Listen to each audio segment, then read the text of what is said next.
ऊन किती झालं. हॅलो एव्हरीवन, कसे आहात तुम्ही सगळे. मी रेश्मा आणि मी बँगलोरमध्ये राहते. मिनी व्लॉग विथ रेश्मा या यूट्यूब चॅनलवरती तुम्हा सर्वांचं मनापासून स्वागत आहे. आणि आज आहे गुढीपाडवा. तुम्हाला माझ्या परिवाराकडून गुढीपाडव्याच्या आणि नवीन वर्षाच्या हार्दिक हार्दिक शुभेच्छा. आज मला होती सुट्टी, शंभूश पप्पांची होती नाईट. आता भरपूर मी जेव्हापासून स्कूल जॉईन केलं ना तेव्हापासून आमचं असं खूप मिसमॅच व्हायला लागले. ज्यावेळेस मला सुट्टी असते त्यावेळेस त्यांना सुट्टी नसते, ज्यावेळेस त्यांना सुट्टी असते त्यावेळेस मला सुट्टी नसते. आणि शंभू आमच्या दोघांच्या मध्ये असं असतं, कधी त्याला सुट्टी असते कधी त्याला सुट्टी नसते. आता आज गुढीपाडवा पण होता आणि कन्नडामध्ये उगादी पण, म्हणजे सेमच होतं फेस्टिवल, त्याच्यामुळं दोघांना पण सुट्टी होती. यांना सुट्टी नव्हती तरी पण सामान सगळं संपलं होतं, त्याच्यामुळं मला सुट्टी असल्यामुळे मी यांना दुपारी उठवलं. आता एवढं ऊन झालं होतं ना त्या टायमिंगला, दुपारी एवढं ऊन पडतं त्याला प्रमाण नाही, आणि संध्याकाळी भरपूर पाऊस पडतो आहे. आम्हाला 2-3 दिवस झाले आमचं असंच आहे. दिवसभर एवढा उन्हाळा, म्हणजे भरपूरच उन्हाळा, आणि संध्याकाळी एकदम थंड वातावरण होऊन जातं आणि पाऊस पण येतो. 2-3 दिवस झाले असं झालं की पाऊस येतोय. आणि यांना म्हणजे दुपारी सकाळचं नाश्ता जेवण वगैरे आवरलं आणि यांची थोडीशी झोप झाली. 2 वाजता उठवलं यांना आणि आम्ही डीमार्टला गेलो सामान आणायला. आता मला होळीच म्हणते, गुढीपाडवा सेलिब्रेट नव्हता करायचा, कारण की गावाकडे कोणतरी एक्सपायर झालं होतं रिलेटिव्हमध्ये, त्याच्यामुळे आम्ही पण सेलिब्रेशन नव्हतं केलं. आता सेलिब्रेशन नव्हतं केलं, पण तसंच दरवेळेस मी सेलिब्रेशन करते, त्याच्यामुळे खूप खाली खाली वाटत होतं. त्याच्यामुळं घरी सुट्टी असल्यामुळं यांना म्हणलं आपण डीमार्टला जाऊ आणि थोडंसं फिरून पण होईन आणि जे सामान नाही ते सामान पण घेऊन येईन. नेहमी आपण सण साजरे करतो आणि कधीतरी असा सण साजरा नाही करायचं म्हणलं का ते खाली खाली वाटून जातं.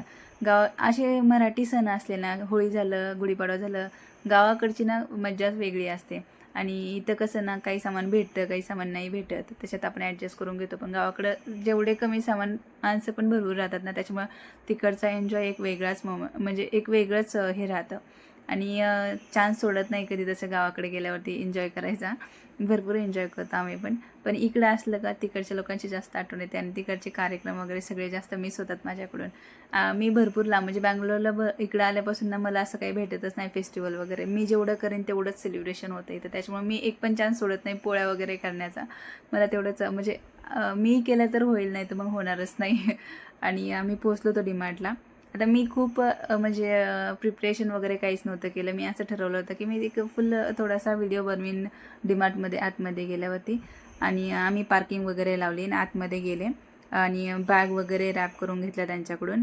आणि तिथं ज्यावेळेस चेकिंग झालं त्यावेळेस मी त्यांना विचारलं नाही का की मी छोटासा व्हिडिओ बनवू शकते का आतमध्ये. तर ते बोलले डीमार्टमध्ये कॅमेरे आहेत आणि तुम्हाला फोन वगैरे अलाउड, पण तुम्ही व्हिडिओ रेकॉर्ड नाही करू शकत.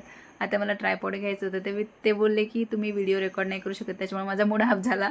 मी ट्रायपॉड पण नाही घेतला. आणि छोटंसं म्हणजे तरी पण एक छोटासा बाहेरचा चेकिंग वगैरे करायचा, ते मी थोडासा व्हिडिओ बनवला. आणि हे ज्यावेळेस बिलिंग वगैरे करायला आले तसं आम्हाला भरपूर टाईम लागला डीमार्टमध्ये. आम्ही जवळजवळ 2-2.5, म्हणजे आम्ही घरून निघताना एक 1:15 आय थिंक, ज्यावेळेस आवरून वगैरे सगळं झालं होतं त्यावेळेस मी 1:15 झाले होते. ज्यावेळेस आम्ही डीमार्टमधून बाहेर आलो त्यावेळेस 2:25 म्हणजे 2:30 वाजले होते, म्हणजे निघता करता सगळं सामान घेता वगैरे. आणि शंभूचं तिथे गेलं, मला पिझ्झा खायचं मला, चल तुझा पिझ्झा पण घेऊन टाकू. आणि हे बिलिंग करत होते त्यावेळेस आम्ही ऑर्डर केला. आणि मला एक तरी झाला असं तिथं टाईम आम्हाला.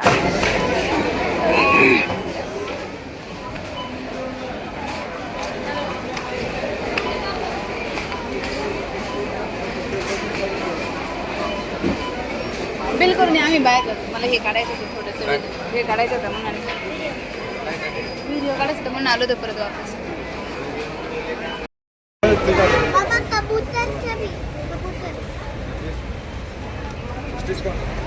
तेवढंच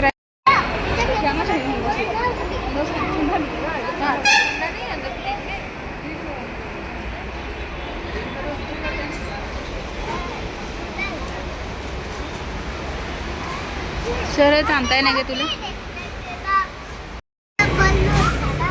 दे चला.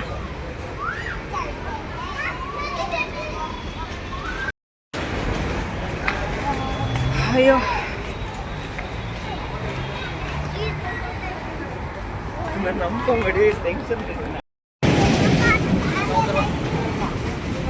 दिसत नाही पप्पा. No pizza. No pizza. पिझ्झाची मज्जाचे पिझ्झा. चला लवकर म्हणा, उशीर झालाय. आता मी सामान भरते, त्याच्यामुळे मोबाईल गेला शंभूकडं. आणि तो आधीच डीमार्टमध्ये एवढा फिरून फिरून दमला होता ना, अजिबात म्हणजे लईच कंटाळला होता. त्याच्यामुळे तो मोबाईल कधी खाली धरत होता, कधी वरती करत होता, व्यवस्थित दाखवत नव्हता.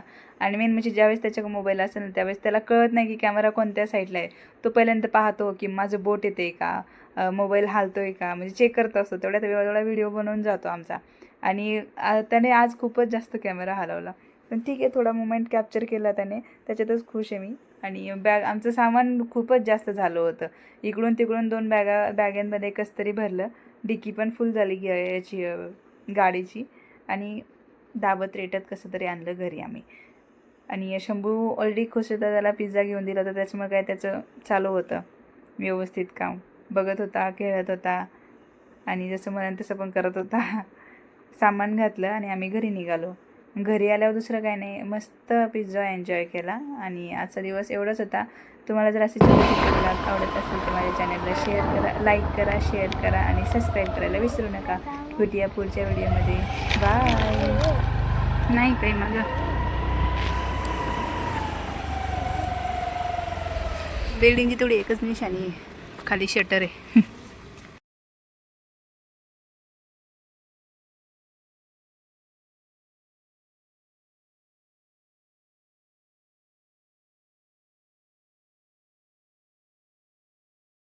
छान आहे का?